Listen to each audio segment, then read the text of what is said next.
సంవత్సరాల తరబడి ఎన్ని మందులు వాడినా మీ మోకాల నొప్పులు తగ్గట్లేదా? ప్రాణ పెయిన్ క్లినిక్ లో అత్యాధునిక చికిత్స. Team India captain Rohit Sharma, star batsman Virat Kohli T20 format కు గుడ్ బై చెప్పారు. బార్బడోస్ వేదికగా జరిగిన ఫైనల్లో సౌత్ ఆఫ్రికా థ్రిల్ విక్టరీతో టీమిండియా విశ్వ విజేతగా నిలిచిన అనంతరం వీరిద్దరూ పొట్టి ఫార్మాట్ నుంచి తప్పుకుంటున్నట్లు ప్రకటించారు. ఫైనల్లో 76 పరుగులతో ప్లేయర్ ఆఫ్ ది మ్యాచ్ గా నిలిచిన కోహ్లీ ముందుగా తన నిర్ణయాన్ని ప్రకటించారు.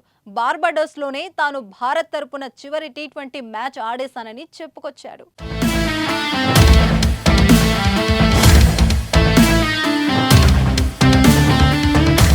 టీ20 వరల్డ్ కప్ నా చివరి గేమ్. మేము అనుకున్నది సాధించాం. ఇప్పుడు కాకపోతే ఇంకెప్పుడు సాధ్యం కాదనే పరిస్థితి. భారత్ తరపున చివరి టీ20 గేమ్ ఆడేశాను. ఇది ఓపెన్ సీక్రెట్. ఒకవేళ ఓడినా సరే నేను టీ20లకు వీడ్కోల్ పలికేవాని.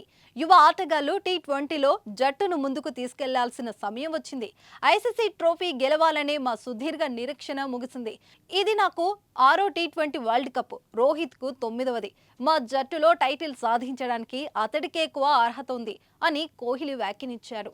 అనంతరం ప్రెస్ కాన్ఫరెన్స్ నిర్వహించిన టీమిండియా కెప్టెన్ రోహిత్ శర్మ తాను సైతం టీ20 ఫార్మాట్ నుంచి రిటైర్ అవుతున్నట్లు ప్రకటించాడు.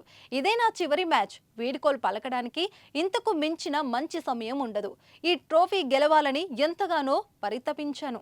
నా మనసులోని భావాలను వ్యక్తపరచడానికి మాటలు సరిపోవడం లేదు అని రోహిత్ తెలిపాడు. నేను అనుకున్నదే జరిగింది. ఈ కప్ గెలవడం కోసం ఎంతగానో పరితపించాను. ఈసారి మేం ఫైనల్లో గెలుపు గీత దాటగలిగాం అని రోహిత్ తెలిపాడు. 2023 జూన్లో జరిగిన WTC ఫైనల్ ఓడిన భారత్ గత ఏడాది నవంబర్లో జరిగిన వన్డే వరల్డ్ కప్ ఫైనల్లోనూ ఓడిన సంగతి తెలిసిందే. వరుసగా 2 ఐసీసీ ఫైనల్స్ లో ఓడిన రోహిత్ సేన చివరకు టీ20 వరల్డ్ కప్ ఫైనల్లో గెలిచి 17 ఏళ్ల తర్వాత కప్ ను గెలుచుకుంది.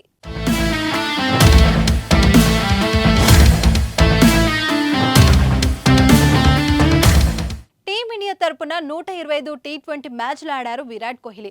మొత్తం 3056 బంతులు ఎదుర్కొని 4018 పరుగులు సాధించారు. ఈ క్రమంలోనే 38 అర్ధ సెంచరీలు, 1 సెంచరీ సాధించాడు.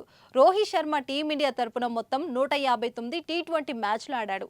ఈ క్రమంలో 3003 బంతులు ఎదుర్కొన్న హిట్ మ్యాన్ 4231 పరుగులు చేశాడు.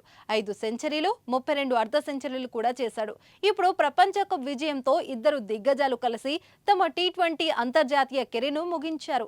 రానున్న రోజుల్లో భారత్ టీ20 జట్టులో రోహిత్ శర్మ, విరాట్ కోహ్లీ కనిపించరు.